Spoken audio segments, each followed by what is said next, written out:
Pada pagi hari hingga siang nanti kita akan mempelajari beberapa topik. Yang pertama berkaitan dengan manusia. Jadi kita akan membahas teologi tentang manusia berkaitan dengan tubuh, jiwa, dan roh, tetapi lebih mengarah kepada jiwa. Kemudian kita juga akan mempelajari tentang teologi tentang dosa.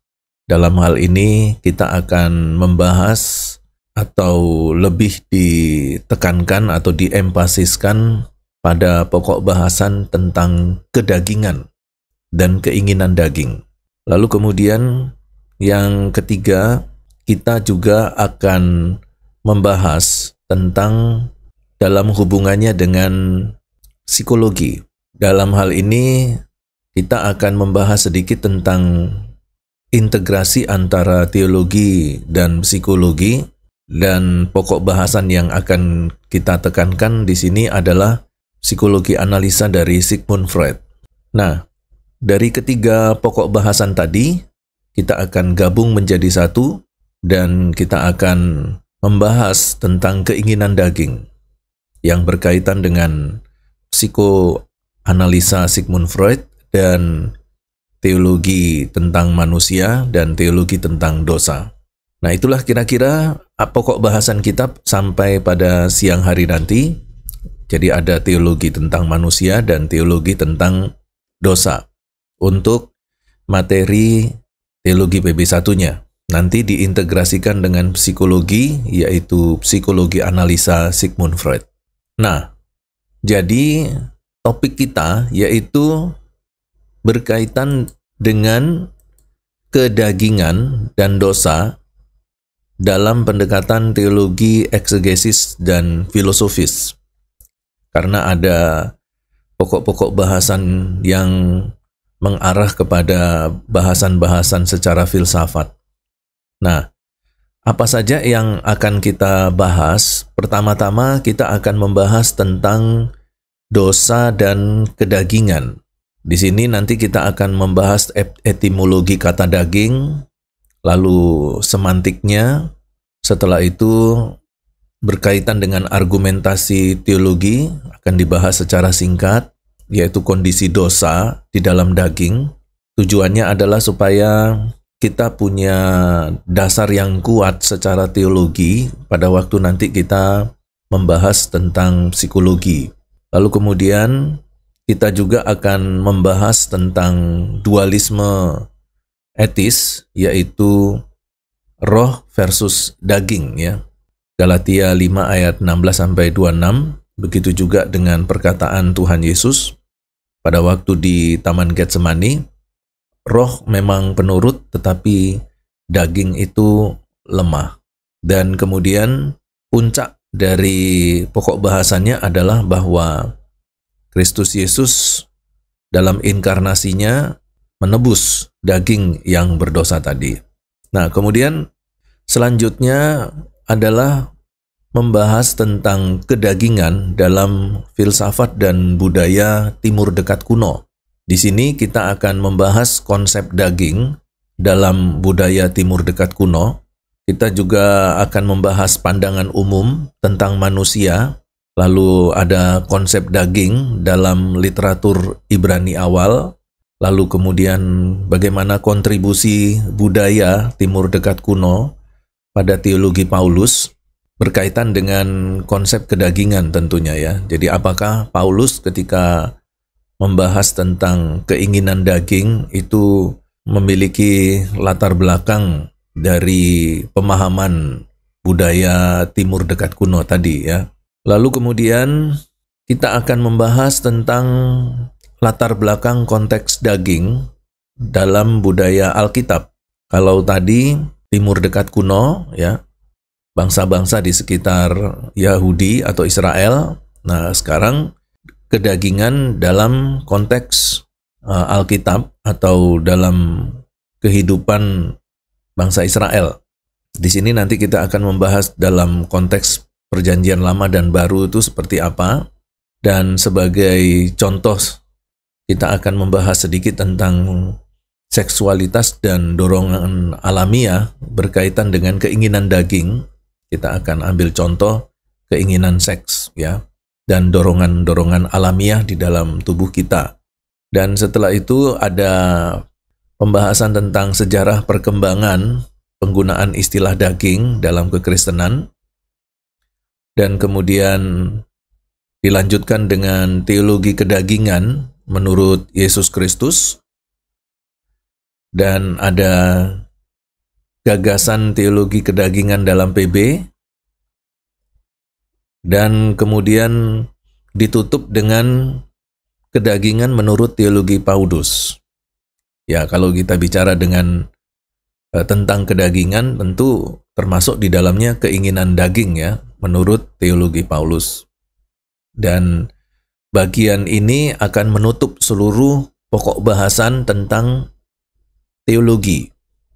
Dan setelah itu, baru selanjutnya kita akan masuk di dalam pokok pembahasan yang praktis, yaitu bagaimana keinginan daging itu atau kedagingan tadi berkaitan dengan dorongan biologis. Jadi apakah dorongan-dorongan biologis yang ada di dalam tubuh kita itu memiliki hubungan dengan kedagingan yang dimaksudkan oleh teologi Paulus tadi, ya. Nah, salah satu yaitu dorongan biologis yang berkaitan dengan seksualitas. Apakah dorongan seksualitas itu dosa dan seterusnya, ya. Jadi pembahasannya di situ.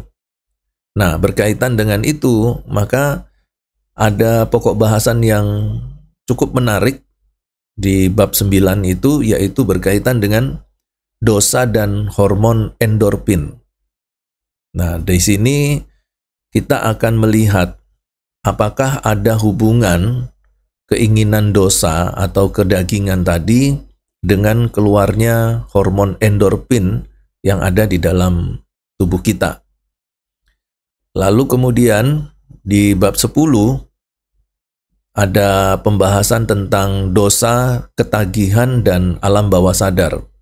Nah, kita tahu bahwa dosa di dalam keinginannya itu selalu membawa kita kepada satu kebiasaan atau pola hidup yang terus berulang. Jadi kalau sudah berbuat dosa, ya kita akan berbuat dosa lagi dan berbuat dosa lagi. Seolah-olah ini adalah sebuah ketagihan, ya, di dalam konsep psikologi. Jadi kalau berbuat dosa terus itu sudah ketagihan berbuat dosa. Nah, apakah ini berkaitan dengan alam bawah sadar? Nah, di sini baru kita mulai menyentuh di dalam disiplin ilmu psikologi dan mulai kita menghubungkannya dengan konsep alam bawah sadar menurut Sigmund Freud. Dan dalam pokok bahasan itu kita juga akan menyisipkan teologi tentang Roh Kudus, bagaimana peran Roh Kudus berkaitan dengan keinginan daging tersebut, ya. Dan kemudian bab 12 nanti ada pokok bahasan tentang manusia yang telah dikuasai oleh dosa. Nah, dalam konteks manusia telah dikuasai oleh dosa, kita juga akan membahas apakah penguasaan dosa di dalam diri manusia itu berkaitan dengan alam bawah sadar kita. Karena kita tahu bahwa menurut analisa psikologi analisa dari Sigmund Freud, bahwa alam bawah sadar kita memiliki kekuatan 75% dibandingkan alam sadar yang hanya 25%.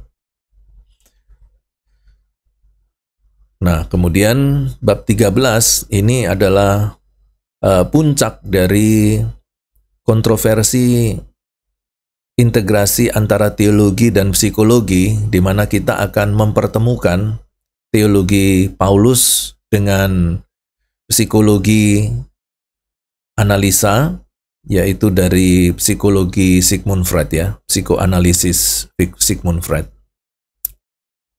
Nah, di dalamnya kita membahas bagaimana apa maksudnya mematikan daging. Seperti yang disebut di dalam Roma 8 ayat 13 ya. Sebab jika kamu hidup menurut daging, kamu akan mati, tetapi jika oleh roh kamu mematikan perbuatan-perbuatan tubuhmu, kamu akan hidup ya. Dan bagaimana proses dari perubahan pikiran menurut Roma 12 dan bagaimana perjuangan melawan dosa sehari-hari. Dan ini nanti akan dihubungkan dengan psikoanalisa dari Sigmund Freud ya. Nah, itu kira-kira apa yang akan kita bahas, dan tentu masih ada banyak pokok-pokok bahasan lain yang nanti bisa kita kembangkan di sekitar pembahasan kita tadi.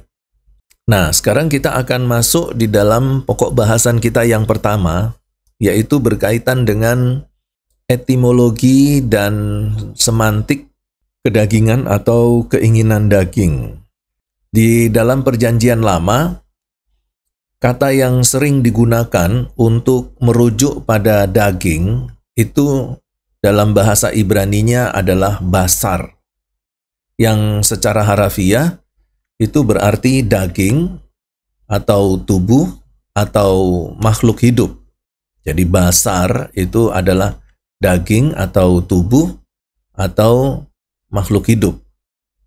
Nah, pada awalnya istilah ini digunakan secara netral. Jadi tidak ada konotasi moral atau teologi di dalamnya. Misalnya kalau kita melihat di dalam Kejadian 2 ayat 23, bahwa istilah ini digunakan untuk menggambarkan tubuh manusia ketika Adam mengucapkan kata-kata tentang Hawa. Ini adalah tulang dari tulangku dan daging dari dagingku. Ya, di sini basar itu merujuk pada unsur fisik manusia tanpa ada pengertian moral tertentu yang menyertainya ya. Jadi belum ada pengertian keinginan daging itu maksudnya. Begitu juga di dalam Kejadian 6 ayat 12 di mana istilah ini itu dipakai untuk menyebut kondisi kemanusiaan secara umum yang merujuk pada makhluk hidup yang berjalan di muka bumi, baik itu manusia maupun binatang. Nah, tetapi di dalam Perjanjian Baru yang ditulis dalam bahasa Yunani, kata yang digunakan untuk daging itu adalah sarx. Nah, secara literal, sarx juga merujuk pada tubuh manusia atau bahan fisik tubuh, ya, yaitu daging. Ya. Misalnya dalam Yohanes 1 ayat 14, kita membaca firman itu telah menjadi daging. Itu berarti bahwa Kristus yang adalah firman Allah itu mengambil bentuk fisik manusia. Di sini kata sarx itu mengacu pada kehadiran fisik Yesus di dunia yang menjadi manusia, namun bukan hanya sekedar fisik, melainkan juga membawa pesan keselamatan bagi umat manusia. Nah, ini dikaitkan dengan inkarnasi Yesus Kristus di mana firman tadi menjadi daging ya. Nah, berbeda dengan basar di dalam Perjanjian Lama, sarx di dalam Perjanjian Baru terutama dalam surat-surat Paulus mendapatkan konotasi etis dan teologis yang lebih mendalam. Bahwa Paulus menggunakan sarx ini untuk merujuk pada keadaan rohani manusia yang terikat oleh dosa. Jadi bukan hanya sebagai aspek fisik tubuh manusia, dalam surat-suratnya seringkali menggunakan sarx ini untuk menggambarkan keinginan-keinginan dosa yang muncul dari dalam diri manusia yang bertentangan dengan kehendak Allah itu sendiri.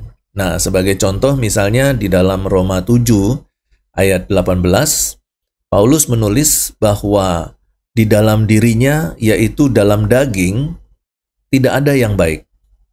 Karena kedagingan mengarahkan manusia kepada perlawanan terhadap Allah.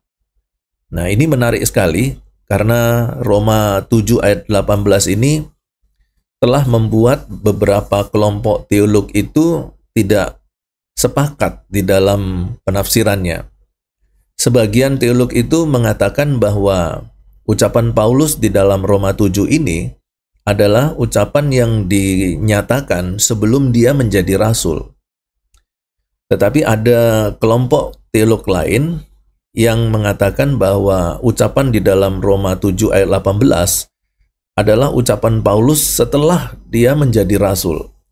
Ini penting sekali karena yang dia ucapkan itu adalah pernyataan yang sangat manusiawi sekali, yang menunjukkan bahwa manusia itu berada di dalam kondisi keberdosaan. Nah, mereka yang setuju dengan pernyataan ini sebelum Paulus menjadi rasul ingin menekankan bahwa di dalam kerasulan Paulus sudah tidak hidup di dalam daging lagi. Tetapi ada juga yang punya pendapat bahwa sekalipun Paulus ini sudah menjadi rasul, tetapi keinginan daging itu masih ada di dalam diri Paulus. Nah, ini terus menjadi perdebatan ya.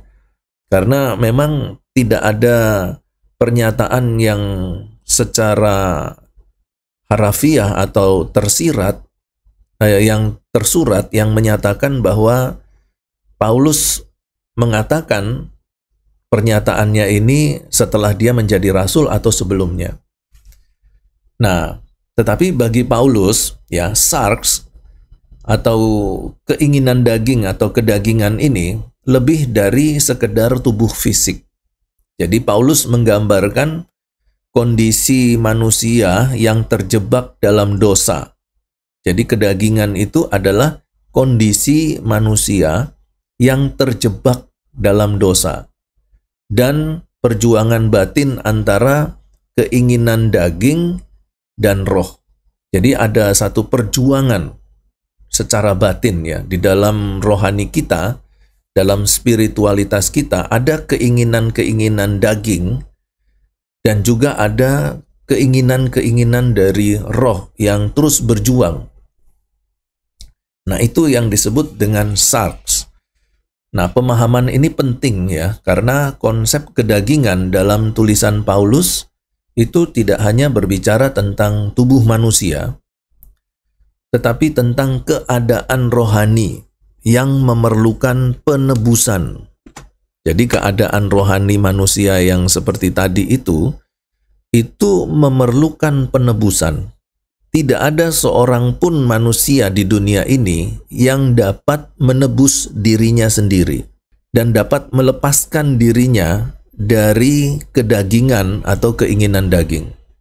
Nah, dalam pandangan teologi evangelikal, penebusan dalam Kristus tidak hanya menyelamatkan tubuh manusia saja, tetapi juga menyelamatkan roh dan jiwanya yang telah terperangkap dalam kedagingan. Nah, ketika kita berbicara tentang roh dan jiwa yang terperangkap di dalam kedagingan, nah ini menarik sekali ketika nanti kita menghubungkannya dengan ilmu psikologi. Dalam hal ini, psikoanalisa dari Sigmund Freud. Nah, oleh karena itu, orang percaya diundang untuk hidup menurut roh dan mengatasi keinginan-keinginan kedagingannya yang bertentangan dengan jalan hidup yang telah Allah tetapkan. Nah, sekarang pokok bahasan kita maju selangkah lagi, yaitu tentang semantik dari kata daging ini, atau dari makna kata daging atau kedagingan. Jadi ada 3 makna semantik dalam pengertian kata kedagingan ini, yaitu pertama, makna harafiah, yaitu tubuh manusia secara fisik. Kemudian yang kedua adalah makna simbolik, ini berkaitan dengan kondisi kerapuhan dan kefanaan manusia. Kemudian yang ketiga yaitu berkaitan dengan makna etis. Makna etis teologisnya yaitu natur dari dosa itu sendiri. Nah, seperti tadi, kalau kita bicara tentang makna harafiah tubuh fisik, ya, tidak jauh berbeda dengan pengertian etimologi dari kata kedagingan tadi ya, bahwa di dalam perjanjian lama dan perjanjian baru, istilah daging itu seringkali digunakan dalam arti yang sangat literal, yaitu merujuk pada tubuh fisik manusia. Ketika kita bicara tentang tubuh kita secara fisik yang bisa lapar, yang kalau dicubit sakit, ya, dan lain, kalau kita bekerja terlalu ekstra keras itu akan mengalami kecapean. Nah, inilah yang disebut tubuh fisik. Dan penggunaan kata ini dalam konteks tersebut lebih bersifat deskriptif atau netral, tanpa ada konotasi moral yang melekat. Ketika Alkitab mengatakan bahwa manusia itu adalah daging, maka ia lebih menekankan pada kenyataan tubuh manusia yang terbatas, fana, dan lemah. Dan hal ini menggambarkan ketergantungan manusia pada Tuhan sebagai Sang Pencipta yang mengetahui keterbatasan kita sebagai makhluk ciptaan. Ini kalau kita bicara daging dalam pengertian semantik, yaitu tubuh fisik kita. Misalnya kalau kita lihat di dalam Yesaya 40 ayat 6 disebutkan bahwa semua manusia adalah seperti rumput dan segala kemuliaannya itu seperti bunga di padang, yang menunjukkan bahwa kehidupan manusia di bumi ini bersifat sementara dan penuh kelemahan. Begitu pula dalam Matius 26 ayat 41, Yesus berkata kepada murid-muridnya, "Roh memang penurut, tetapi daging lemah," yang menggambarkan kelemahan manusia secara fisik dan rohani dalam menghadapi godaan dan pencobaan. Penggunaan istilah daging dalam konteks ini lebih untuk menekankan aspek fisik manusia yang tidak kekal. Jadi perhatikan di sini bahwa pemaknaan semantik yang pertama, ya, makna semantik yang pertama yaitu aspek fisik manusia. Itulah kedagingan. Itu tidak kekal. Dalam pandangan teologi evangelikal, hal ini mengingatkan kita bahwa sebagai manusia, kita tidak memiliki kuasa atas kehidupan kita sendiri. Dan hanya Tuhan yang memiliki kuasa penuh atas kehidupan kita. Konsep ini mengajarkan bahwa kehidupan fisik kita itu sangat terbatas dan tergantung pada kasih karunia Tuhan yang merupakan sumber hidup sejati. Keterbatasan manusia ini juga menjelaskan mengapa Yesus di dalam inkarnasinya itu memilih untuk mengenakan tubuh manusia yang pada dasarnya adalah tubuh yang terbatas dan fana. Namun, melalui Yesus ada harapan baru bahwa meskipun tubuh fisik kita ini lemah dan sementara, kita bisa mendapatkan kehidupan kekal di dalam Kristus. Nah, ini luar biasa sekali ya, bahwa fakta sarx ya atau basar tadi itu lemah, fana, tetapi Tuhan Yesus di dalam inkarnasinya memberikan kepada kita pengharapan bahwa ada kehidupan yang kekal. Karena di dalam Kristus, kedagingan yang lemah tadi itu akan diubahkan menjadi kehidupan yang kekal. Nah, penting untuk dicatat bahwa meskipun istilah daging ini digunakan dalam pengertian ini untuk menggambarkan tubuh fisik, pemahaman lebih lanjut tentang kedagingan dalam tulisan Paulus akan memperkenalkan satu dimensi baru, yaitu keinginan daging yang bertentangan dengan kehendak Tuhan. Tetapi dalam konteks penggunaan yang lebih sederhana, kata daging tetap mengarah pada kondisi manusia sebagai makhluk yang terbatas dan fana, yang tidak bisa lepas dari kenyataan kematian dan kelemahan. Oleh karena itu, pengertian daging dalam makna harafiah ini lebih untuk menunjukkan kenyataan eksistensial manusia, yaitu bahwa kita hidup dalam tubuh yang lemah dan penuh dengan keterbatasan. Nah, berkaitan dengan kenyataan eksistensial manusia, yaitu bahwa tubuh kita ini lemah, fana, ya, dan pada waktunya akan mati, ya, penuh dengan keterbatasan. Ini terjadi setelah manusia jatuh di dalam dosa. Nah, ada beberapa spekulasi yang berkaitan dengan hal ini, yaitu bahwa sebelum manusia jatuh di dalam dosa, maka daging manusia ini bukan daging yang lemah, yang fana, yang terbatas, tetapi daging yang diciptakan Tuhan dalam kesempurnaan. Artinya begini, secara daging, manusia Adam dan Hawa itu akan tetap hidup selama-lamanya jika tidak memakan buah pengetahuan, buah dari pohon pengetahuan baik dan jahat. Jadi dagingnya, kalau belum jatuh di dalam dosa, itu bertolak belakang dengan pernyataan kedagingan tadi itu. Ya, bahwa daging itu lemah, tetapi yang sebenarnya sebelumnya daging itu kuat. Ya. Sebelum jatuh dalam dosa, daging itu sempurna, tidak fana, tidak terbatas. Dan daging atau kedagingan manusia sebelum jatuh di dalam dosa itu memiliki kekuatan yang sangat dahsyat sekali.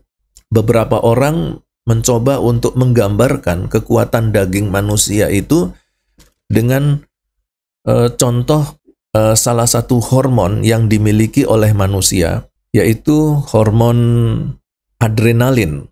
Nah, hormon adrenalin ini ternyata adalah hormon yang membuat seseorang itu bisa menjadi perkasa, ya, menjadi seorang manusia dengan kekuatan superpower.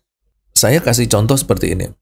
Ketika ada beberapa orang yang sedang melakukan kejahatan, ya, pada waktu mereka berkumpul, misalnya bermain judi gitu ya, lalu kemudian datang polisi menggerebek tempat perjudian dan kemudian mereka pun lari kocar-kacir. Lalu kemudian salah satu pemain judi ini dikejar oleh polisi dan dia salah mengambil arah karena jalan yang dia lalui itu ternyata jalan buntu yang tertutup tembok kurang lebih sekitar 2 atau 3 meter. Nah, tetapi luar biasanya, karena dia terpicu adrenalinnya, yaitu karena dia dikejar oleh polisi tadi, jadi adrenalinnya itu terpicu, terproduksi, dan kemudian adrenalinnya ini terpakai dan memampukan atau memaksa tubuh dagingnya itu melakukan tindakan yang extraordinary, di luar kebiasaan, yaitu tindakan atau perlakuan superpower. Jadi dia itu bisa memanjat tembok yang tingginya itu bisa sampai 3 meter. Dia meloncat begitu saja. Padahal kalau secara normal, dia tidak akan pernah bisa memanjat tembok yang setinggi 3 meter itu. Tetapi karena hormon adrenalinnya, dia bisa memanjat tembok setinggi 3 meter. Kemudian ada juga orang yang di dalam keadaan terjepit, ya, dikejar oleh singa misalnya, dan tidak ada jalan lain karena di depannya itu ada sungai, maka secara tidak disadari dia menyeberangi sungai itu hanya dengan meloncat saja. Padahal jarak tepi sungai yang satu dengan tepi sungai yang lainnya itu bisa 4 meteran. Tetapi karena dalam kondisi terdesak dikejar singa, hormon adrenalinnya terpacu, dan kemudian merangsang tubuh fisiknya, maka tubuh fisiknya dapat melakukan kegiatan yang ekstraordinari, ya, dapat melewati sungai yang lebarnya sekitar 4 meter.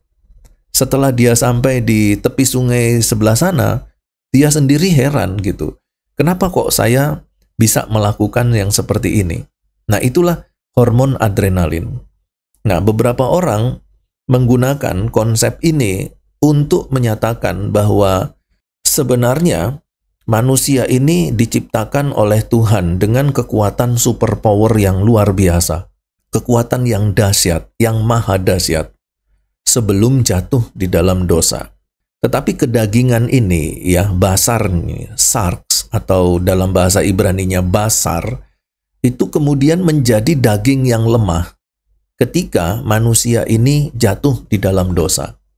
Sebelum manusia jatuh di dalam dosa, tubuh manusia sekalipun secara fisik ini adalah tubuh daging, tetapi tidak pernah menjadi tua, tidak pernah bisa menjadi tua. Karena manusia diciptakan dalam tubuh kedagingan itu dalam konsep kekal. Punya tubuh daging tapi kekal.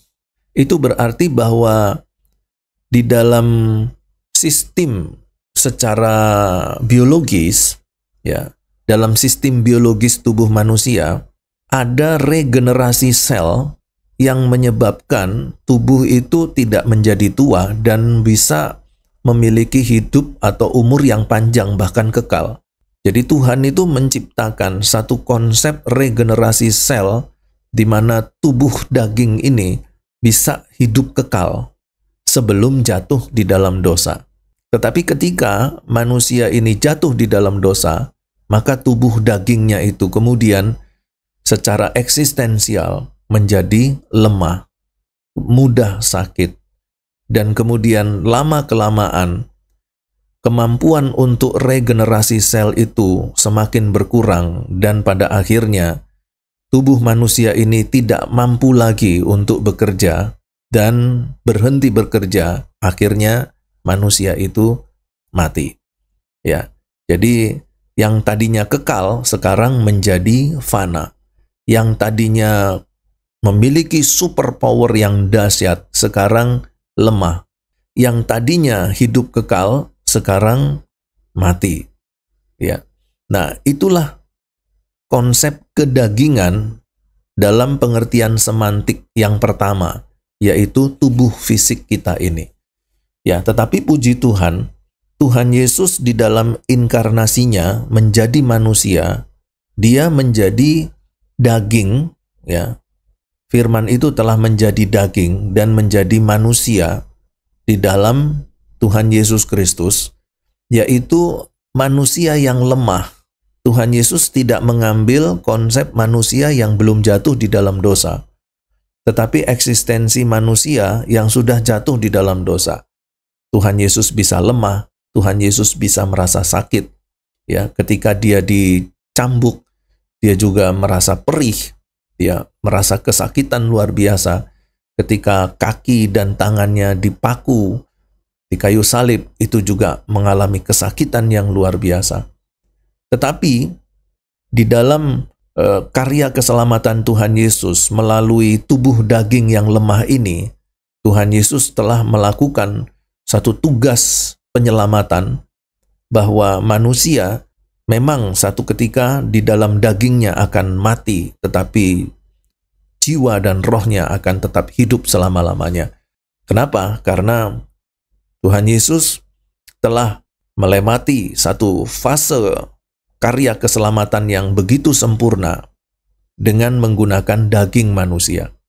Tubuh manusia yang lemah ini itu dipakai oleh Tuhan Yesus Kristus sebagai satu media atau sebagai satu instrumen menyelamatkan manusia berdosa. Manusia yang berdosa harus ditebus juga dengan manusia. Karena itu Tuhan menjadi manusia. Manusianya pun manusia yang lemah. Dalam pengertian semantik dari sarx atau basar tadi, ya, eksistensinya lemah, fana, dan penuh keterbatasan. Kemudian masuk dalam pengertian semantik yang kedua, yaitu makna simbolik. Tadi yaitu makna secara harafiah, yaitu tubuh fisik. Nah, sekarang kedagingan itu memiliki makna simbolik, yaitu kondisi kerapuhan dan kefanaan manusia. Jadi selain makna literal yang mengacu pada tubuh fisik manusia, istilah daging atau kedagingan di dalam Alkitab itu juga memiliki makna simbolik yang sangat dalam. Dalam pengertian ini, daging itu melambangkan kerapuhan dan kefanaan manusia. Keadaan di mana manusia di dalam keberadaannya itu terbatas dan rapuh, tidak memiliki kemampuan untuk hidup kekal tanpa campur tangan Allah. Dan ini menggambarkan ketidakberdayaan manusia yang pada dasarnya membutuhkan Allah untuk memberikan hidup yang kekal itu. Jadi kalau kita perhatikan tadi bahwa tubuh manusia ini lemah, penuh keterbatasan, dan fana, plus sekaligus tubuh manusia ini rapuh, artinya bukan hanya sekedar rapuh dan fana dalam pengertian fisik, tetapi juga dalam pengertian batinnya, rohaninya rapuh. Dan kerapuhan ini mengakibatkan manusia melakukan dosa, melakukan kejahatan. Ya, bukan saja kejahatan antar manusia, tetapi juga kejahatan di mata Allah. Ya, kejahatan terhadap Allah. Dan kerapuhan manusia ini, ya, dalam pengertian secara simbolik ini tadi, akan membawa manusia kepada kebinasaan. Bukan saja kebinasaan fisik, tetapi juga kebinasaan rohnya. Karena itu, di dalam kerapuhan ini, ya, kerapuhan kedagingan ini, manusia tidak dapat menyelesaikan atau tidak dapat keluar dari kerapuhannya oleh karena kekuatannya sendiri. Tidak ada seorang manusia pun yang dapat keluar dari kerapuhan kedagingan oleh kekuatan dirinya sendiri. Kenapa? Ya karena secara semantik tadi bahwa kita itu setelah jatuh di dalam dosa, manusia itu sudah lemah, penuh keterbatasan dan fana. Ya, secara biologis saja, ya, kemampuan regenerasi selnya itu yang tadinya kekal, ini hanya terbatasi mampu regenerasi sel sampai umur 70 tahun. Dan setelah itu, sel-sel akan berhenti regenerasi, dan itu akhirnya membuat seluruh sel-sel tubuh manusia mati. Fana. Di samping fana juga manusia itu sudah memiliki pengetahuan jahat dan melakukan kejahatan, semakin rapuh.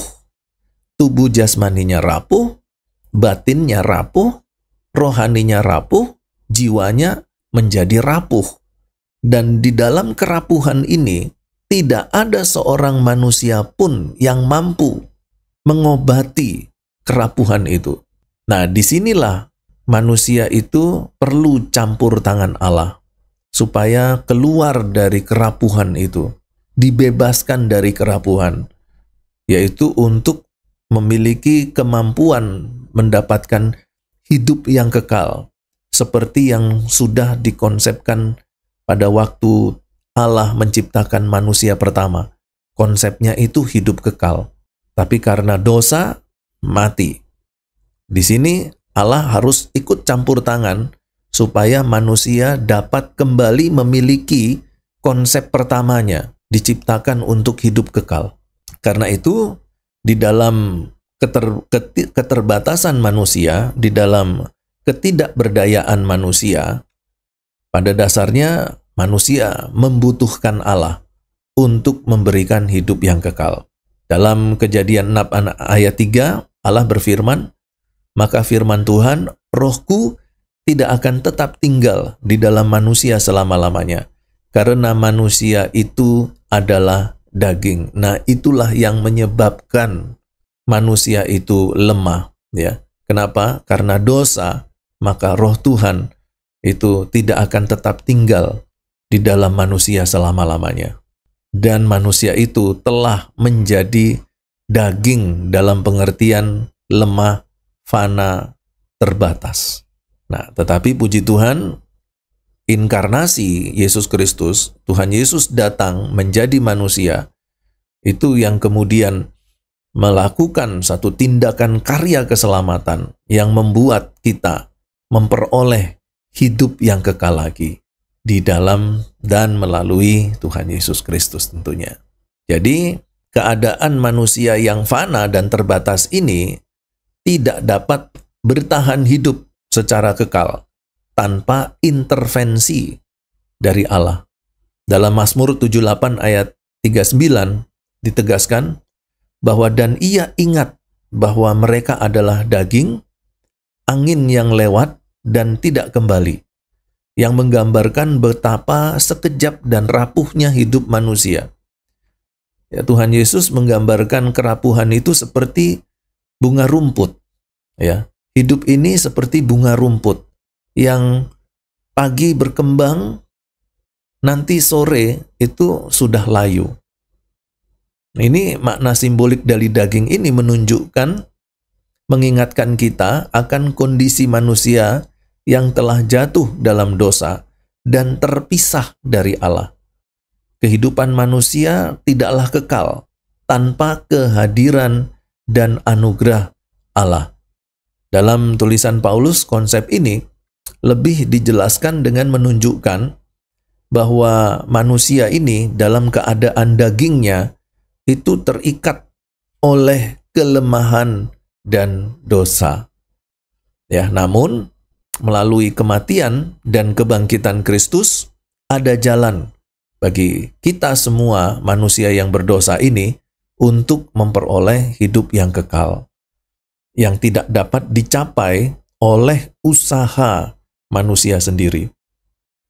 Ya, jadi dengan kata lain, keselamatan itu hanya mungkin karena intervensi dari Allah di dalam sejarah manusia melalui Tuhan Yesus Kristus yang mengatasi segala kerapuhan kedagingan manusia.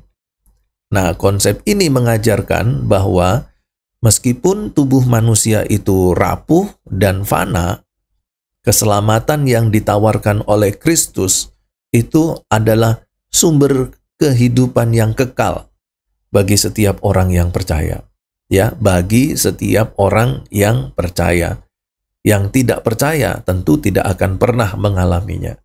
Jadi kedagingan itu tidak hanya menggambarkan aspek fisik tubuh manusia, tetapi ada makna semantik yang kedua, yaitu menggambarkan kondisi rohani yang memerlukan penebusan. Jadi nanti kalau setiap kali kita membaca Alkitab, kita bertemu dengan kata kedagingan, itu berarti kondisi rohani manusia yang memerlukan penebusan. Ketidakmampuan manusia untuk mengatasi dosa dan mencapai hidup yang kekal secara mandiri menunjukkan bahwa manusia membutuhkan penyelamatan dari dan oleh Allah.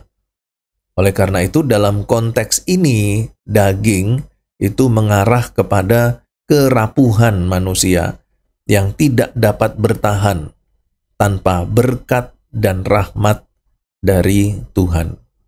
Dan nanti dalam kerapuhan ini kita akan kaitkan dengan psikoanalisis dari Sigmund Freud. Nanti dari situ kita akan melihat secara faktual tubuh kita yang seperti ini di dalam kedagingan ini, yang rapuh tadi dan telah ditawan dan dikuasai oleh dosa, itu tubuh daging yang seperti apa? Lemahnya itu bagaimana? Dalam kemampuan dia untuk melakukan kebenaran itu kekuatannya seperti apa? Sebaliknya, tubuh yang lemah tadi dalam melakukan kejahatan itu kekuatannya seperti apa? Itu nanti akan masuk di dalam pokok bahasan yang lebih bersifat praktis dan faktual, langsung dalam kehidupan sehari-hari. Nah, kemudian makna etisnya yaitu berkaitan dengan natur dari dosa. Jadi ada 3 makna dari kata daging. Yang satu tubuh fisik, yang kedua yaitu yang berkaitan dengan keberadaan manusia dalam kelemahannya ya secara rohani, dan yang ketiga itu berkaitan dengan natur atau eksistensi dari dosa tadi. Nah, pada tingkat yang mendalam, istilah daging atau sarx dalam bahasa Yunani itu memperoleh makna yang jauh lebih teologis dalam tulisan-tulisan Paulus. Di sini daging tidak lagi sekedar merujuk kepada tubuh fisik, tetapi pada natur manusia yang telah jatuh ke dalam dosa dan memilih untuk hidup dalam pemberontakan terhadap Allah. Jadi perhatikan di sini ya, bahwa pemaknaan kata semantik itu adalah bahwa manusia telah jatuh ke dalam dosa dan manusia ini memilih untuk hidup di dalam pemberontakan terhadap Allah. Karena itu Paulus dalam Roma pasal yang ketiga kalau tidak salah, ya katakan bahwa semua manusia telah berdosa dan telah kehilangan kemuliaan Allah, dan tidak ada seorang manusia yang berdosa ini yang mencari Allah. Jadi di dalam naturnya sebagai manusia berdosa, tidak ada seorang pun yang memiliki kemampuan atas dirinya sendiri untuk mencari Allah. Tetapi natur kedagingan itu justru sebaliknya yang dilakukan, yaitu berusaha menjauhi Allah.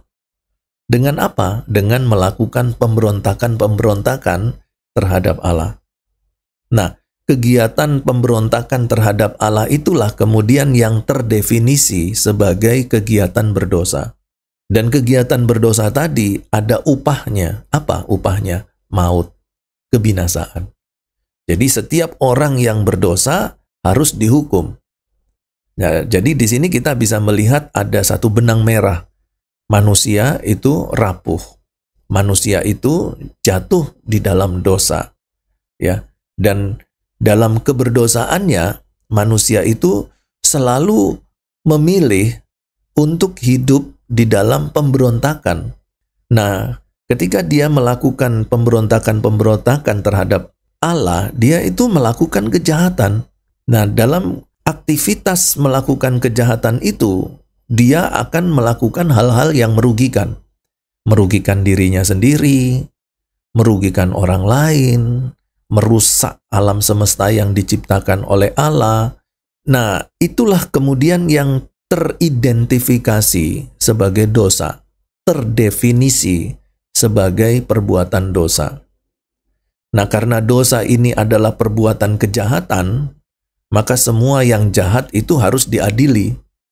Dan semua yang jahat itu akan divonis bersalah dan harus menanggung hukuman. Apa hukumannya?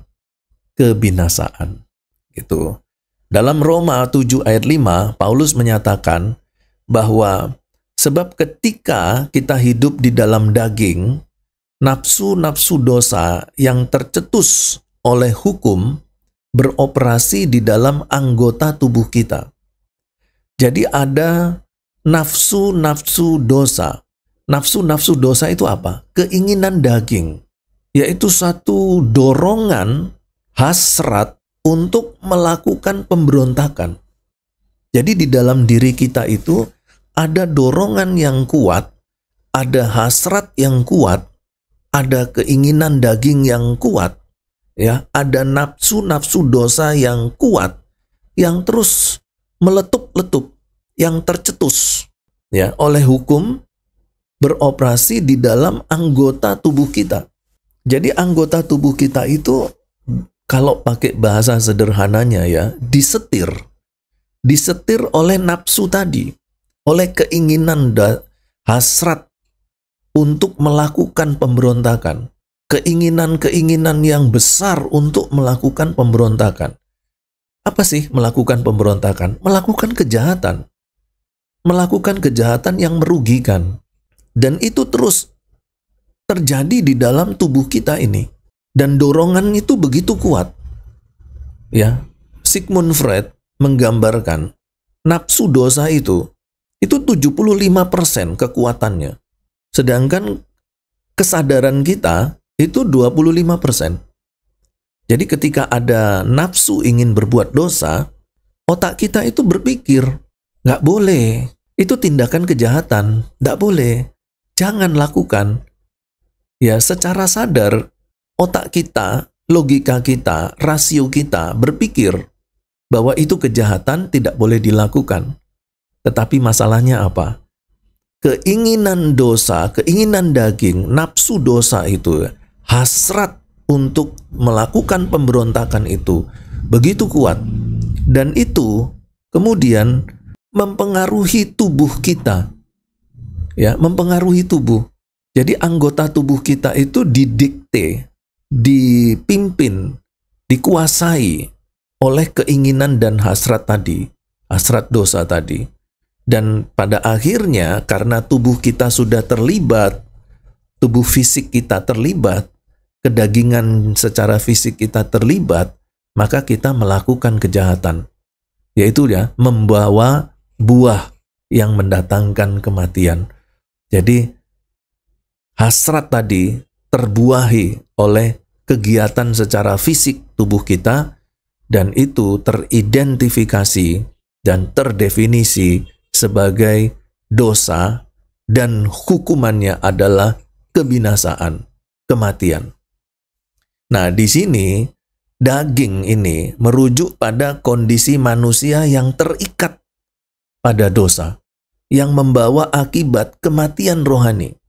Jadi seseorang kalau sudah berdosa, dia itu seperti dipenjara. Dia itu seperti diikat. Dia tidak memiliki kekuatan lagi. Ya, karena dosa itu begitu luar biasa mengikat. Nah, itulah yang dalam beberapa pertemuan yang lalu saya katakan bahwa kalau ada orang yang berdosa, itu tidak memiliki kemampuan atau kekuatan di dalam dirinya untuk datang kepada Allah, kemudian minta ampun, Tuhan ampuni saya sudah berdosa. Tidak ada. Kenapa? Karena dirinya tidak ada kekuatan untuk melakukan itu. Maka diperlukan seorang pendeta, seorang hamba Tuhan. Hamba Tuhan inilah yang akan membimbing orang-orang yang masih terikat, masih dipenjarakan oleh dosa itu, supaya dilepaskan dari dosa. Nah, aktivitas itu kemudian didefinisikan sebagai konseling pribadi atau pastoral counseling. Nah, pastoral counseling dalam upaya untuk pembebasan seseorang dari ikatan dosa, nah inilah proses menuju hidup baru. Jadi kalau kita mau dilahirkan kembali, ya kita membutuhkan seorang mentor, seorang hamba Tuhan yang membantu kita yang terikat dari dosa ini, agar semuanya itu dilepaskan, ya, dibebaskan satu persatu. Kenapa? Yaitu kita secara pribadi tidak memiliki kemampuan dan kekuatan. Ya, tidak ada kekuatan apapun di dalam diri orang berdosa untuk menghadap kepada Tuhan. Dia harus dibantu oleh seorang hamba Tuhan untuk menghadap Tuhan, untuk menyelesaikan dosa-dosanya satu persatu di hadapan Tuhan. Dia butuh seorang hamba Tuhan. Dan disinilah salah satu dari tugas hamba Tuhan, yaitu membimbing orang untuk mendapatkan pembebasan dari dosa-dosanya.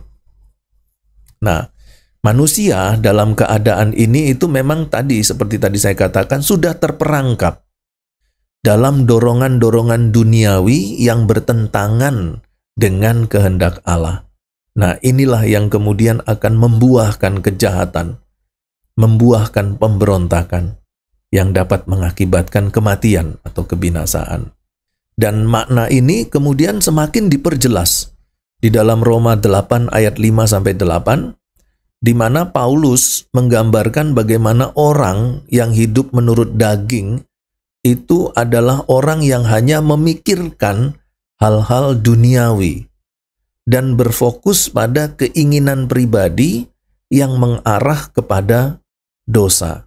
Jadi gambaran Paulus kepada kedagingan atau keinginan daging Dan orang-orang yang masih hidup di dalam daging itu adalah orang-orang yang memikirkan hal-hal duniawi yang berfokus pada keinginan pribadi yang mengarah kepada dosa.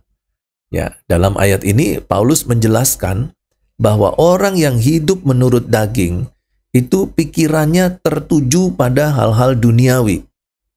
Tetapi orang yang hidup menurut roh, pikirannya akan tertuju pada hal-hal rohani. Dan ini menunjukkan bahwa daging itu lebih dari sekedar tubuh fisik.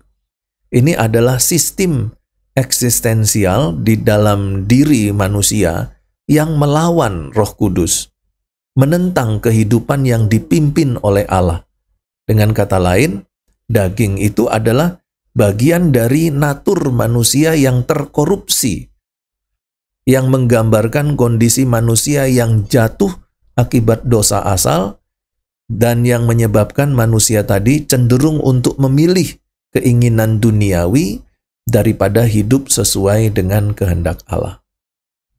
Dan itulah makna semantik dari kata kedagingan atau keinginan daging. Itu berarti bahwa dalam pertemuan kita yang pertama ini, kita sudah membahas etimologi dan semantiknya. Dan kalau masih ada yang ingin ditanyakan, silakan kalian bisa tanyakan sebelum nanti kita masuk dalam istirahat beberapa menit. Silakan kalau ada yang mau bertanya.